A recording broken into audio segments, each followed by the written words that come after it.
சிவகாமி அம்மை உடனாகிய அம்பலமான பெருமானது திருவருட் பெருங்கருணையினாலும் அனுபான்மை நாயன்மார்களது திருவருளினாலும் தெய்வ புலமை திருவள்ளுவ நாயனார் அருளி செய்த திருக்குறளை சிந்திக்கக்கூடிய மிகப்பெரிய சிவபுண்ணியத்தை நாம் பெற்றிருக்கிறோம்.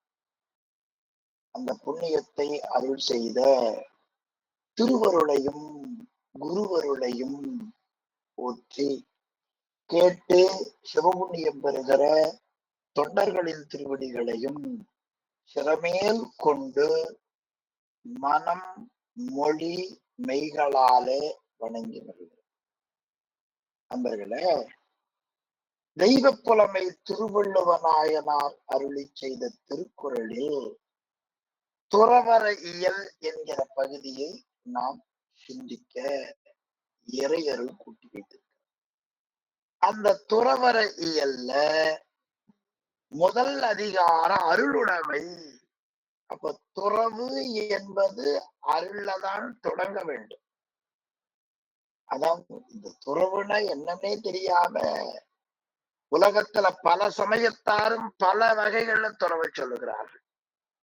அந்த அருளுடைமை முடிந்தவுடனே அருள் நமக்கு நிலவ வேண்டும் என்றால் நீ பிற உயிர்களை கொல்லவும் கூடாது, சாப்பிடவும் கூடாது.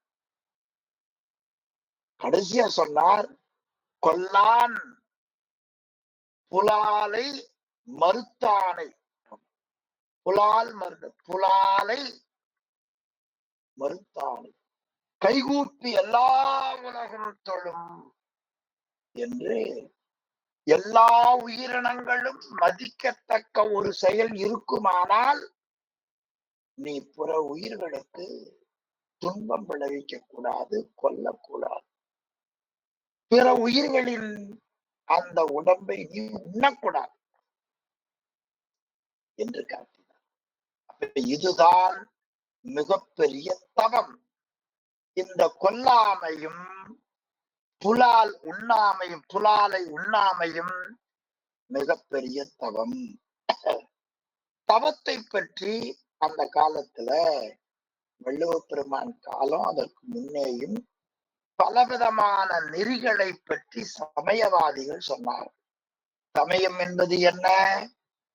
உயிரை பக்குவப்படுத்துவதற்கு உரிய நெறிமுறை சமயம் என்று பெயர். அந்த சமயவாதி உலோகாயதர் முதலா சிவ சமவாத ஈரா 24 பேர். இன்னும் சிலர். இவர்களெல்லாம் தவம் என்பது எது என்றால் உண்ணாமை நோன்பு, அதாவது பட்டினி கிடத்தல் என்று சொன்னார். மேலும் தவம் என்பது என்றால் நல்ல வெயில் மழை பனி ஆகியவற்றை தாங்குதல், நீரில மூழ்குதல், நெருப்பில நிற்றல், இவையெல்லாம் தவம் என்று சொன்னார். ஆனால் வள்ளுவ பெருமான் சொல்லுகிறார், உலகில்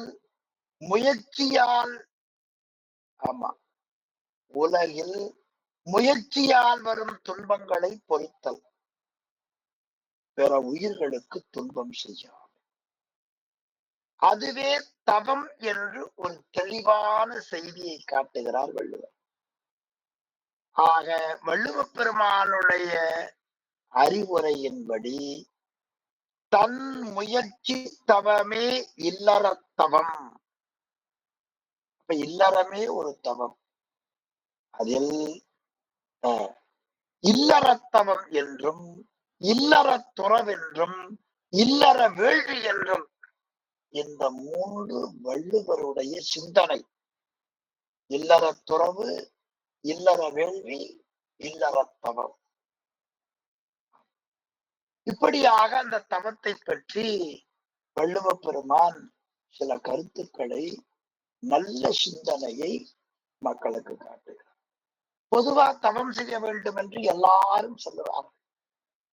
அது எது தவம் என்று முதல் குரல்ல காட்டுது. பரிமேலழகர் தவத்தை பற்றி சொல்லுகிற பொழுது, நம்முடைய அந்த கரணங்கள்ல முதலாவது இருப்பது மனம். இந்த எல்லா செயல்பாட்டுக்கு மனம்தான் காரணம். எனவே மனம் பொறி வழி போகாமல் இருக்க வேண்டும். அப்படி பொறி என்பது என்ன?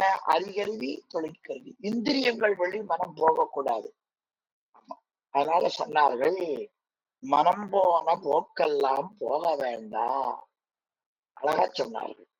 எனவே அந்த மனம் இந்த பொறி வழி போகாமல் நிற்கும் பொருட்டு விரதங்களால் உண்டி சுருக்குதல், பட்டினி கிடைத்தல்.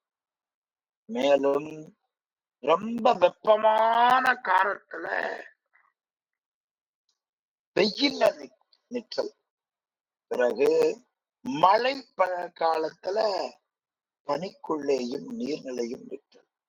இந்த செயல்களை எல்லாம் நாம் கடைபிடித்து அவற்றால் உயிருக்கு வரும் துன்பங்களை பொறுத்து பிற உயிர்களை ஓம்புதல்.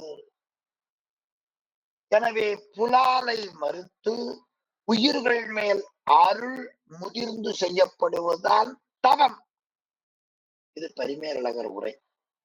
எனவே புலால் மறுத்தலுக்கு பிறகு இதை அமைத்திருக்கிறார். இன்னொரு உரையாசிரியர், இந்த தவம் என்பது உணவும் இல்லாமல் உணவையும் உறக்கத்தையும் குறைத்தல். இப்படி இந்த தவத்தை பற்றி சொல்லப்படுகிறார். தவம் என்பதை பற்றி மெய்கண்ட சிவம் அருமையா காட்டுகிறார். ஐம்புல வேடரின் அயர்ந்தனை வளர்ந்தன தம்முதல் குருவுமாய் தவத்தினில் உணர்த்த தவத்தினில் விட்டு அந்நியம் இன்மையில் அரண்களம் செலுத்தி. தவம் புராணங்கள்ல பலவிதமா சொல்லப்படுகிறார். அந்த தவத்தின் அடிப்படையை எடுத்து முதல் குரல்ல போற்றுகிறார் தெய்வ புலமை ஆசிரிய பெருமகனார். உற்ற நோய் நோன்றல் உயிர்க்கு உருகல் செய்யாமை அற்றே தவத்திற்கு உரு. தனக்கு வந்த துன்பத்தை பொறுத்து கொள்ளுதல். நமக்கு பலவிதமான துன்பங்கள் வினையின் காரணமா வரும்.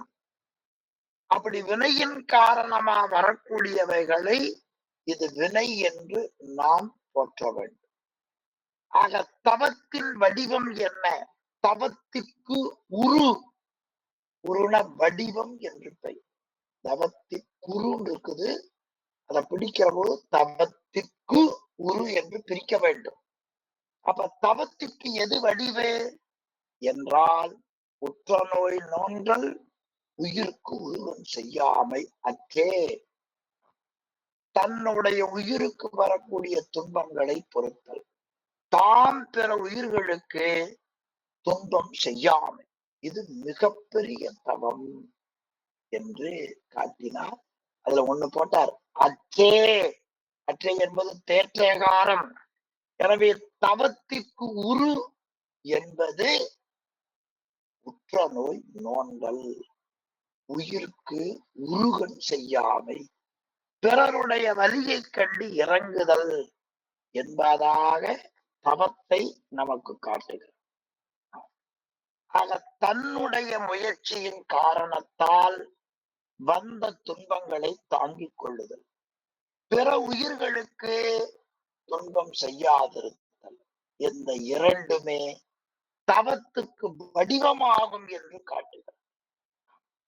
மேலும் உலக வாழ்க்கையை துறந்துவிட்டு காட்டிற்கு போய் கண்மூடி தியானிக்கும் உரு அது அல்ல தவம் என்பதற்காக அற்றே தவம் என நிறுத்தாமல் தவத்திற்கு உரு என்று வேற காட்டினார். வள்ளுவர் என்ன பண்ணிருக்கலாம், உற்ற நோய் நோன்றல் உயிர் குருவன் செய்யாமை அற்றே என்று நிறுத்தி இருக்கலாம். ஆனால் அதற்கு மேல என்ன சொன்னார், தவத்திற்கு உருவாவது உற்ற நோய் நோன்றல் உயிர் குருவன் செய்யாமை. எல்லாம் இல்லறத்தை விட்டு கொண்டு காட்டுக்கு போய் கண்மூடி தியானிப்பது அல்ல. எனவே உயிர்க்கு உருகன் செய்யாமையாவது ஒன்றன் உயிர் செகுத்து உண்ணாமை நன்று என்ற குரலோடு இயல்புபடுத்துகிற நிலையில தவத்தின் வடிவம் உற்ற நோய் நோன்றல். தமக்கு வந்த துன்பத்தை தாங்குதல், ஏனைய உயிர்களுக்கு துன்பம் செய்யாது. இது மிகப்பெரிய செயலால் வரும். இன்னும் பின்னால இன்னும் காட்ட போகிறார், அங்க பார்ப்போம். அடுத்த குரல்ல சொன்னார், இந்த தவம் திடீர்னு வந்துடாது. நீ கொஞ்சம் கொஞ்சமா செஞ்சு வச்சிருந்தேன்னா மேலும் அந்த தவம் வரலும். தவமும் இந்த தவமாகிய உற்ற நோய் உயிர்க்கண் உருவை சமையாகிய தவம் இருக்குது பாருங்க, அந்த தவமும் தவமுடையாருக்கு ஆகும். ஒரு நல்ல எண்ணம் நல்ல செயல் வர வேண்டும் என்றால் கொஞ்சம் அந்த தவம் செய்தா அதிலிருந்து வளர்ச்சி உடனே வராது. தவமும் தவமுடையாருக்கு. அப்போ பிற சமயவாதிகள் கூறுகின்ற தவம் இது என்றால் தனக்கு வரும் துன்பத்தை தாங்கிக் கொண்டு பிற உயிர்களுக்கு தீங்கு செய்யாது இருப்புதல். ஏனையவை எல்லாம் போலித்தவம். எனவே போலித்தவத்தில் நீங்கி உண்மையான தவமுடையவர்களுக்கு இந்த தவம் வாய்க்குள்ள. என்ன அழகான்னு சொல்லுவாரு. எனவே நல்லொழுக்கம் இல்லாதார் தவ வேடம் புனைவது அது மிகவும் அவமாகும். அது தவம் அல்ல. ஆக துறவு என்பது பிறன் பழிப்பு இல்லாதாயில் நன்று என்று காட்டி. எனவே அந்த தவமும் தவமுடையாருக்குத்தான் ஆகும். அப்ப நல்லவராக இருப்பதும் நல்லொழுக்கத்தோடு வாழ்வதும் நல்வழியில் நடப்போர்க்குத்தான் அது தவம். அது அல்லாதவர்கள் தவம் இருப்பதை போல நடிப்பது தவறாகும். அப்படின்னா உலகத்துல எத்தனை பேர் தவம் செய்தா இருக்கிறார்கள். எனவே தவமும் மேல தவத்திற்கு உருவம் காட்டினாரா? அப்ப உற்ற நோய் நோன்றல் உருவன் செய்யாமையான குணமும் தவமுடையாருக்குத்தாக ஆகும். நல்ல குணமுடையவர்கள், நல்லவராக இருப்பவர்கள், நல்லொழுக்கம் மேற்பவர்கள், அவர்களுக்குத்தான் தவம் கிடைக்கும். அந்த தவத்தை அந்த தவம் இல்லாதவர்கள் மேற்கொள்வது கிடையாது. அகுதியிலார் மேற்கொள்வது. எனவே தவம் முன்பு செய்த நல்வினை. அந்த முன்பு செய்த நல்வினைக்கு ஏற்பத்தான் அடுத்த நிலைப்பாடுகளில அந்த தவம் முயல பண்ண வைக்கும். பரிபாடல்ல ஒரு பாடல்ல சொல்லுகிறார், முன்முறை செய்தவத்தின் இம்முறை இயந்தோம். உனபிறப்பில் செய்த தவத்தால் இது மேலை தவத்தால் தவம் செய்யாதார் என்று காட்டுகிறார். அப்படியே சிவஞானம் போதும் சிவபிரகாசுக்கு வந்தேன்னா, ஈண்டி ஆன்மாக்களுக்கு முச்சை தவத்தால் ஞானம் கிளக்கும். அப்ப முச்சை தவத்தால் தான் அந்த ஆன்மாவிற்கு தவமும் தவமுடையாருக்குத்தான் ஆகும். மற்றவர்கள் அதை மேற்கொள்வென்பது இருக்கிறதே, அது ரொம்ப அரிது என்று இந்த திருப்பாடல் அதை போல் நடிப்பது தவறாகும். மூணாவது குறள், துறந்தார்க்கு துப்புரவு வேண்டி அறந்தார்கள் மற்றவர்கள் தவம். இந்த ஏனையவரெல்லாம் ஏன் தவம் செய்ய புறப்படவில்லை தெரியுமா? துறந்தார்க்கு துப்புரவு வேண்டினார். துப்புரவாவது உணவு கொடுத்தல், ஆடைவைகளை கொடுத்தல். எல்லாவற்றையும் துறந்தவர்களுக்கு இல்லறத்திலே இருப்பவர்கள் தான் வேண்டியதை கொடுப்பார்கள். ஆக துறந்தார்க்கு துப்புரவு வேண்டி மறந்தார்கள் மற்றையவர்கள்னா துறவில இல்லாம இல்லறத்தில் நிற்பவர்கள். அப்ப இல்லறத்தையே பற்றி இருப்பவர்கள் துறவு நிலை என்று மற்றவர்கள். அவர்கள் ஏன் தவத்துக்கு போகவில்லை என்றால் துறந்தார்க்கு துப்புரவு வேண்டி தவம் மறந்தார்கள். துறந்தார்க்கு துப்புரவு வேண்டி தவம் மறந்தார்கள் அப்படின்னு கேட்டு, யார் துறந்திருக்கிறார்களோ அவர்களுக்கு உண்ண உணவும் தேவையான மருந்தும் தங்க இடமும் நாம் கொடுக்க வேண்டும். எனவே நாம் இந்த தவம் செய்வதை மறந்தாலும் பரவாயில்லை, இல்லறத்திற்கு நாம் நிற்போம். அப்போ துப்புரவு என்பது உயிர்கள் அனுபவிப்பதற்காக கொடுக்கப்படுபவை. எனவே தவம் என்பது வேண்டியாங்கு இதற்கு யாராலும் அது செய்யப்படுவதாகிய தவம். அப்படி தாம் செய்யும் தானத்தின் மேல் விருப்ப மிகுதியால் இவர்கள் மறந்து விட்டார்கள். எனவே தானத்தில் தவம் வலிமை உடையது என்று காட்டுகிறார். எனவே மற்றையவர்கள் துறந்தார்க்கு துப்புரவு வேண்டி தவம் மறந்தார்கள் என்று இதிலே தவத்தை மறப்பதற்கு இல்லறத்தார்கள் காரணம் அவர்களுக்கும் நாம் ஆகியவற்றை கொடுக்க வேண்டும் என்பதற்காகவோ ஆக தானத்தை காட்டிலும் தவம் உயர்ந்தது என்று அழகுபட மூன்றாவது குறள் ரொம்ப அருமையா. ஆக துறவிகளுக்கு தேவையானவற்றை கொடுப்பதற்கு பேண வேண்டும் என்பதற்காக ஏனையவர்கள் எல்லாம் தவம் செய்ய புறப்படவில்லை போலும் என்பதாக மூன்றாவது குறள் ரொம்ப அருமையான. எனவே அந்த தவம் செய்பவர்களுக்கு தேவையானவற்றை கொடுத்தல் அது ஒரு வகையான தானம். ஆனால் இவர்கள் அதை கொடுத்தாலும் கூட அவர்கள் இவர்களை விட மேம்பட்டவர்கள். நாலாவது தொடுப்பாடு ஒன்னார் திரளும் உவந்தாரை ஆக்கலும் எண்ணின் தவத்தார் வரும். ஒன்னார் திரளும் உவந்தாரை ஆக்கலும், துன்பம் செய்பவர்களை பொறுத்து கொள்ளக்கூடிய நல்ல பண்பும் அன்பு செய்தாரை போற்றுகின்ற மிகப்பெரிய உயர்வும் தவத்தால் ஒழிய வேற எதாலும் பெற முடியாது என்று காட்டு. ஒன்னார் திரளும், அதாவது அறத்துக்கு பகையாக அழிவு செய்தவரை கண்டு கெடுக்க வேண்டும், அப்படி கெடுத்தலும், உவந்தாரை ஆக்கலும், நல்ல உவந்தாரை உயர்த்தலும், இந்த இரண்டையும் எண்ணி பார்த்தால் தவம் செய்வார் நினைத்து பார்த்தால் அவர் தவவலியான் அது அவருக்கு கைகூடும்.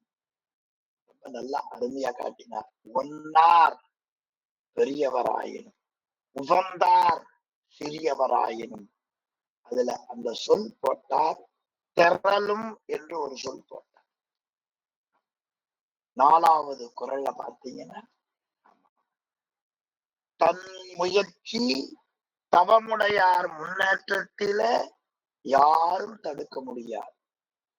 பகைவரை அழித்தலும் தமக்கு விருப்பமுடையவர்கள் உயர்தலும் ஆகிய ரெண்டும் நன்கு சிந்தித்தால் உற்ற துன்பம் பொறுத்து முன்னேறக்கூடிய இல்லறத்தார்களுக்குத்தான் அது கைகூடும் என்ற முறையில இந்த நான்காவது குறள் ரொம்ப அழகா நமக்கு காட்டுகிறார். தவத்தின் மூலியமாகத்தான் நமக்கு யாராவது துன்பம் செய்தால் பொறுத்து கொள்ளுகிற எண்ணம் வரும். அன்பு செய்தவர்களை போற்றுகிற பண்பும் வரும். இந்த ரெண்டும் தவத்தால் வரும். எண்ணின் ஒன்னார் திரளும் உவந்தாரை ஆக்கலும் எண்ணின் அது தவத்தால் வரும் என்று காட்டினார் வள்ளுவர் பெருமான். அடுத்து தவம் ஏன் செய்ய வேண்டும் என்பதாக அடுத்த திருப்பாடல்ல காட்டுகிறார்.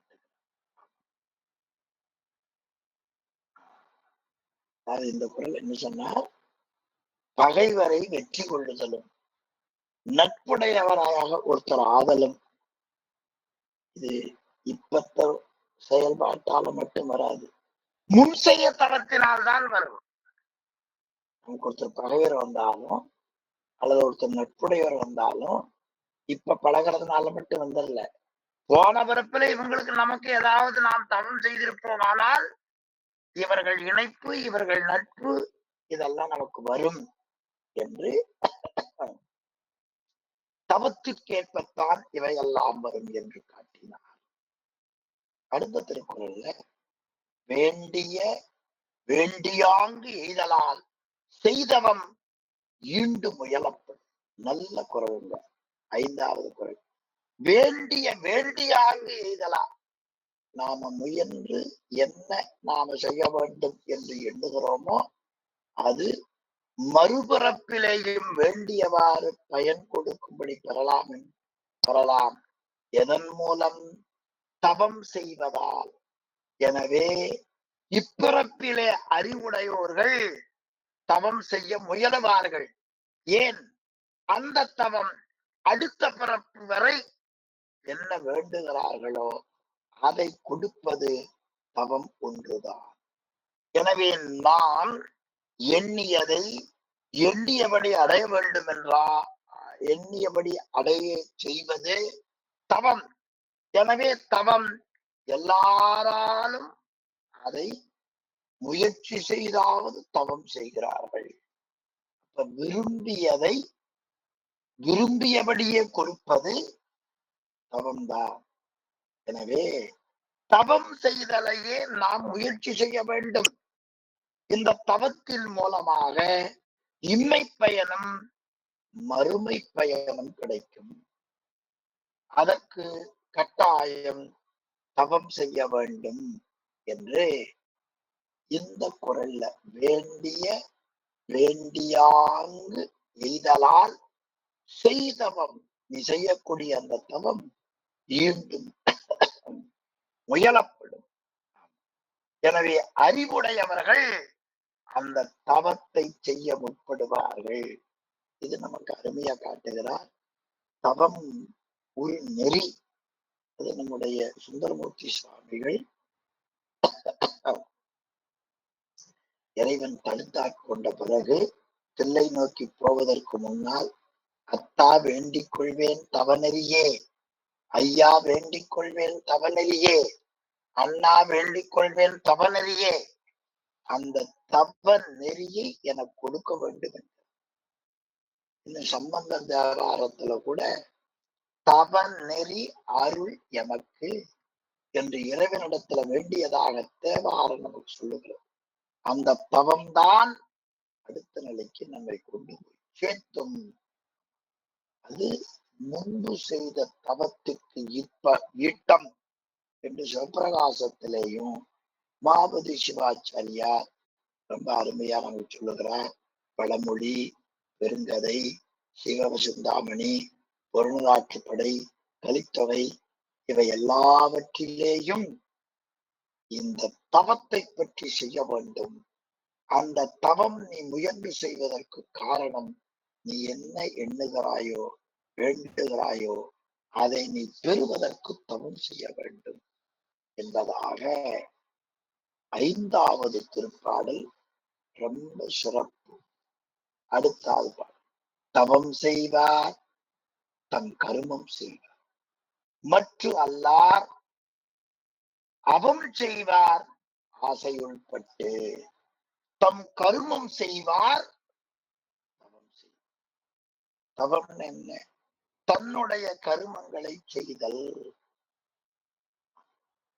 எனவே தம் கருமம் செய்வார் தவம் செய்வார்.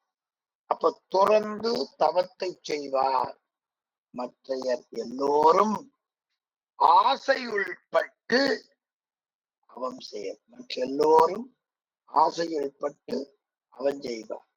எனவே அந்த தவம் செய்தாரை நீக்கி அவர்கள் ஆசையுள்பட்டு ஆசையாகிய வலையுள்பட்டு தமக்கு தாமே கேடு செய்பவர்கள் ஆவார்கள். எனவே தவத்தை மேற்கொள்ளுகிறவர்கள் தான் தங்களுடைய கடமையை செய்பவர்கள். தம் கருமம் செய்வார், தவம் செய்வார். எனவே ஏனையோர் எல்லாம் தவத்தை யார் கடைபிடிக்கிறார்களோ அவர்கள்தான் உரிய கடமைகளை செய்வார். மற்றவர்கள் எல்லாம் ஆசை வயப்பட்டு பயனில்லாத வீண் வேலையிலே ஈடுபடுபவர்கள், அவர்கள் எல்லாம் அவம் செய்பவர்கள். அப்படியே நம்முடைய சுவாமிகள் நிவாசகர் தவமே புரிந்திலன் தன்மலர் இட்டு முட்டாது இறைஞ்சேன் அவமே பிறந்த அருவினையேன் தனக்கு அன்பருள்ளாம் சிவமே பெரும் திரு எய்திற்றிலேன் என் திருவடிக்காம் பவமே அருளுகளாய் என்று கேட்கிறார். அல்ல தவம் அவம் சொல்லுகிறார். ஆக தவமே செய்திடன் தன் மலர் இட்டு முட்டாது இறைஞ்சேன் அவமே பிறந்த அருவினையேன். அப்ப தன்னுடைய கடமைகளை நன்கு செய்வதற்கு தவம் செய்திருக்க வேண்டும். மற்றெல்லா அவர்களும் தேவையற்ற ஆசையுள்பட்டு அவம் செய்வார்கள் ஆவார்கள் என்று காட்டுகிறார். எனவே நமக்கு நிலையாமையாய் உணர்ந்து நோய், மூப்பு, சாக்காடு இவையெல்லாம் எண்ணி தன்னுடைய கருமத்தை செய்வார். அப்ப தன்னுடைய கர்மம் என்பது செயல் அர்த்தம். என்ன செயல்? தவம் செய்தல், பூஜை செய்தல், தானம் செய்தல், இரக்கம் செய்தல், இதையெல்லாம் செய்வார்கள். மற்ற அல்லாதார் என்ன செய்வார்கள் என்றால் அவம் செய்வார் ஆசையுள்பட்டு மீண்டும் பிறப்பை தேடிக்கொள்வார்கள், மறுபடியும் பிறப்பை தேடிக்கொள்வார்கள். எனவே ஆசையின் காரணத்தால் மீண்டும் அவத்தை தேடிக்கொள்வார்கள் என்று அருவியா காட்டுகிறார். தாவில் கொள்கை தம் தொழில் முடிவார் என்று திருமுருகாற்றுப்படையில இதை ரொம்ப அருமையாக நமக்கு சொல்லப்படுகிறது.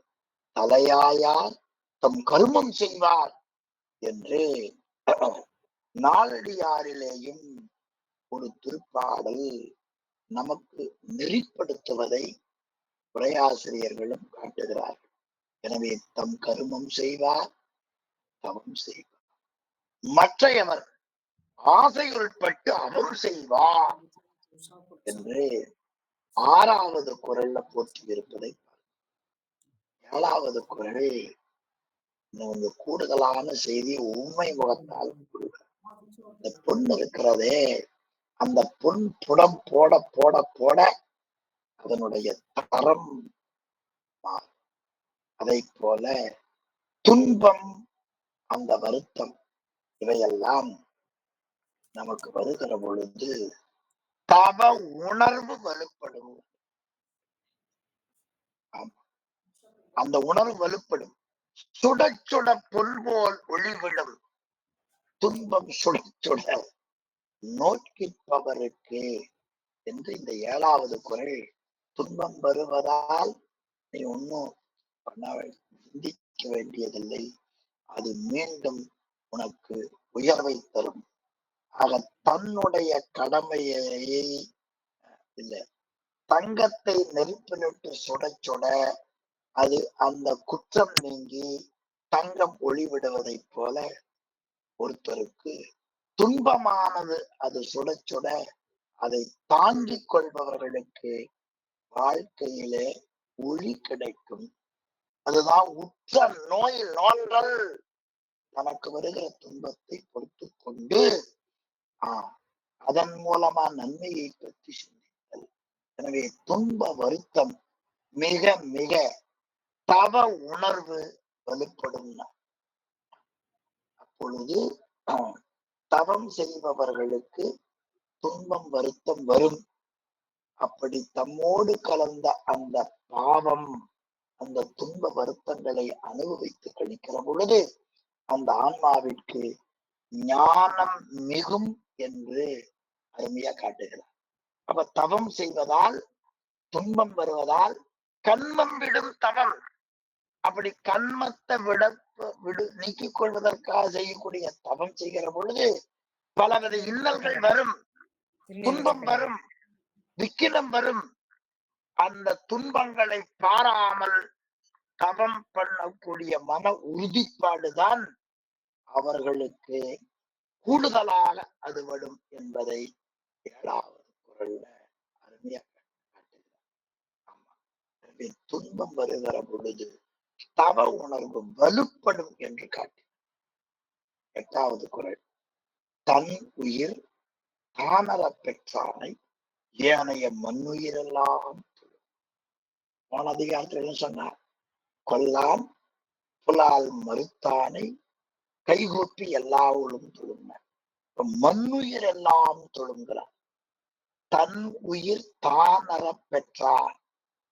தன்னுயிர், தன்னலம், சுயநலம், தன்னலமாவது சுயநலம், என்னுடைய உயிர், என்னுடைய நலம், சுயநலம், இந்த உணர்வெல்லாம் ஏற்று தன்னுடைய உயிர் கூட பிறருக்கு உதவி வாழ வேண்டும் என்று எண்ணுபவர்களை எல்லா உயிரும் தொழும். இந்த 8வது பாட்டு ரொம்ப அருமையா காட்டுகிறார். ஆக தன் உயிரை தான் தனக்கு உரிமையாக பெற்றவனை, தனக்கு தனக்கு தனக்கு என்று வாழாமல் பிற உயிர்களுக்கு இறங்குபவனுக்கு எல்லா உலகமும் தொழும். தனக்கு உரித்தாகிய அந்த தவம் தன் கருமம் செய்தல். அது அல்லாதவர்கள் எல்லாம் ஆசையில் பட்டு அவம் செய்பவர்கள். அதனால் தான் தன் உயிர் என்று கருதுகிற கருத்து நீங்க வேண்டும். நம்முடைய உயிர், நான், எனது என்கிற எண்ணம் முழுமையாக நீங்க பெற்றால் இந்த உலகத்தில் நிலை பெற்ற உயிர்கள் எல்லாம் அவனை தொழும் என்று காட்டுகிறார். தான் அறிதல் என்ன? தன்னுடைய உயிர் தான் அறிதல். தான் அறிதலாவது தன்முனைப்பு, யான் எனது என்று சொல்லக்கூடியவர்களை நீங்குதல். அகங்காரம், தன்முனைப்பு நீங்குதல்.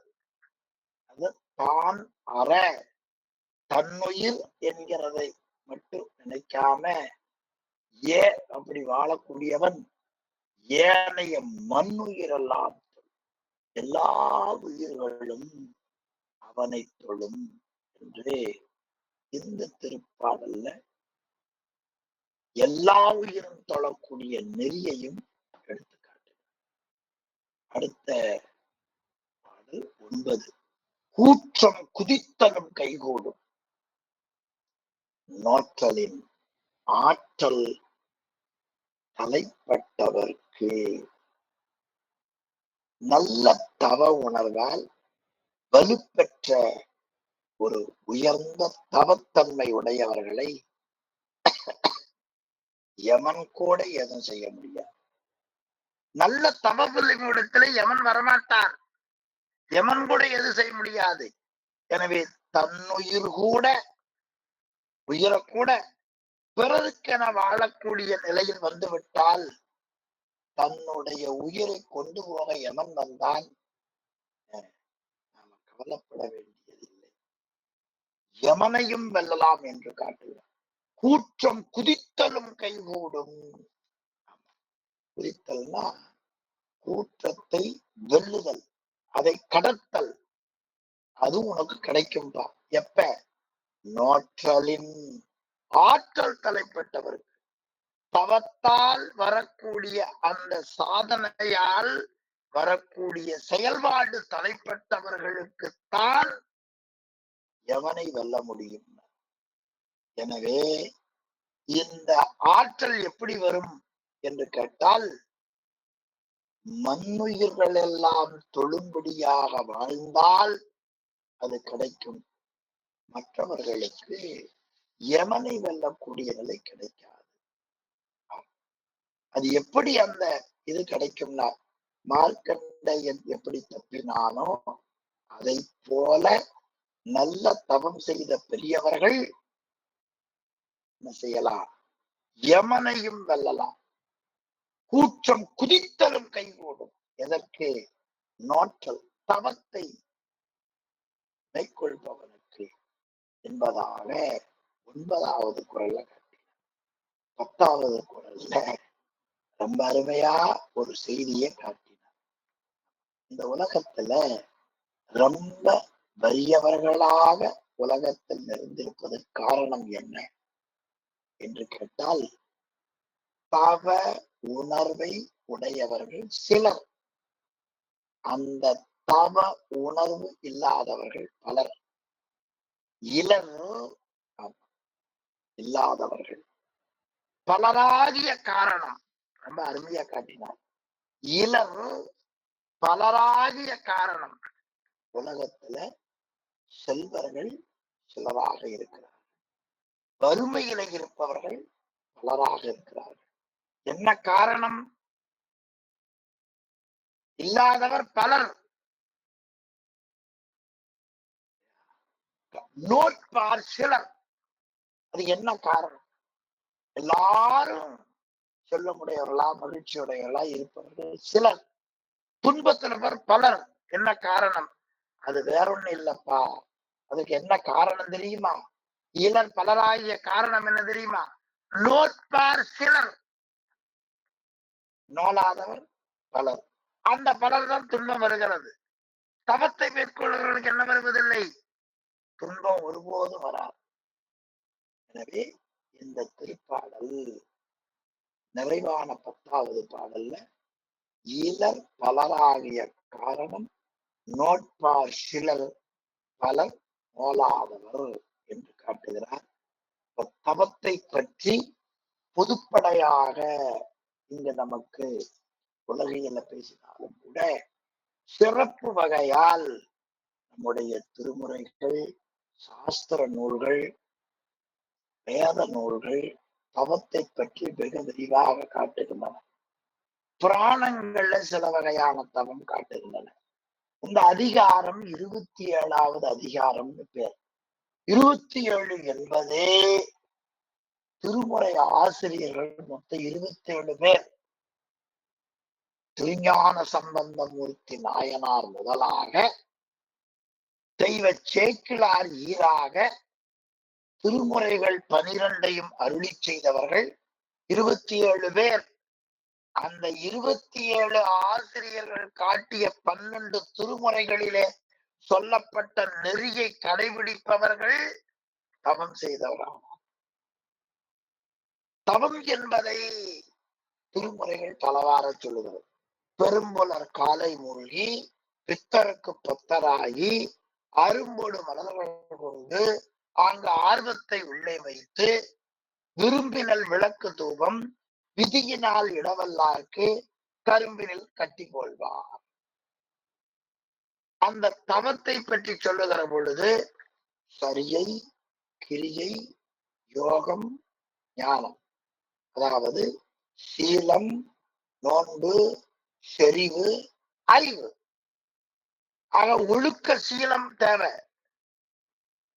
சீலம், அதன் பின்பு நோன்பு, உரிய முறைகளிலே அந்த உயிர் அர்ச்சனாதிகாரத்தையும் மந்திராதிகாரத்தையும் பெற்று பூசிக்க வேண்டும்.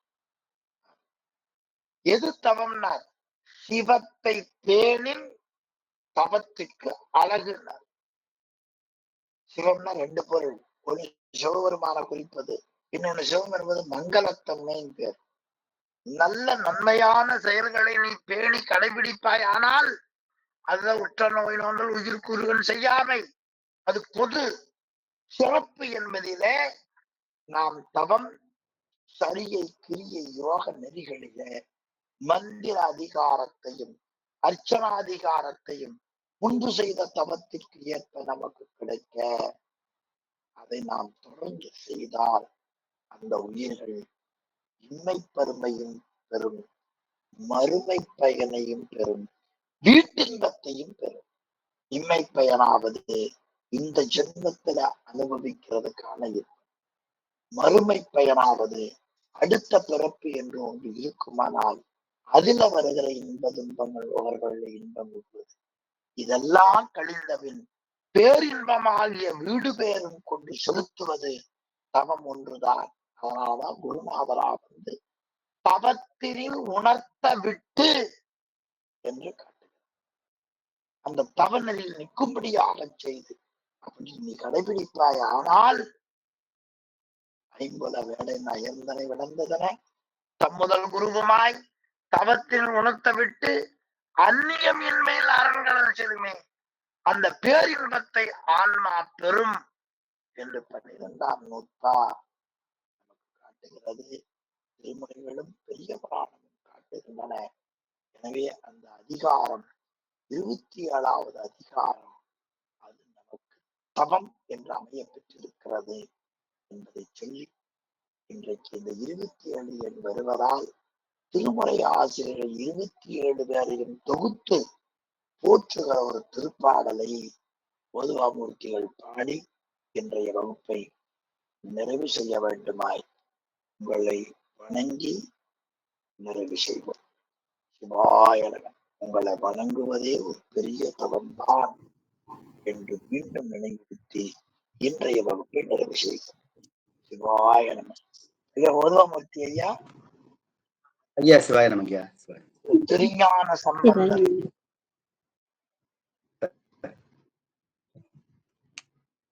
அந்த பாடல் முழுக்க சரி.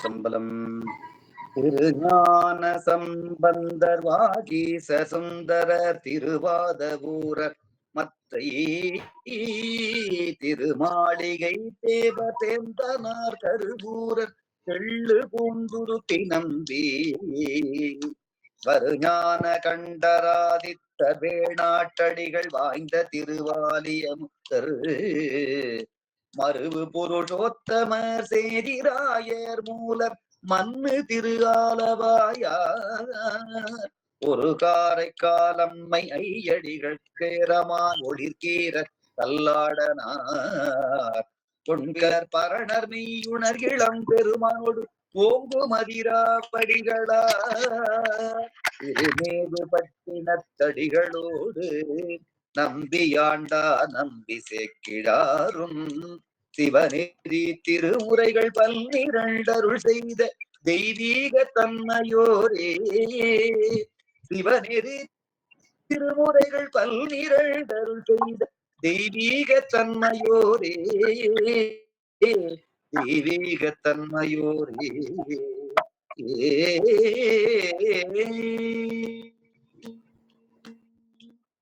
சிற்றம்பலம். கடுகை துளைத்து ஈரேழ் கடலை புகட்டி குறுகத் தரித்த குரல் திருச்சிற்றம்பலம். தென்னாடுடைய சிவனே போற்றி, எந்நாட்டவர்க்கும் இறைவா போற்றி, ஏகம்பத்து உரையந்தாய் போற்றி, பாகம் பெண்ணுருவானாய் போற்றி, காவாய் நரகத்திரளே போற்றி.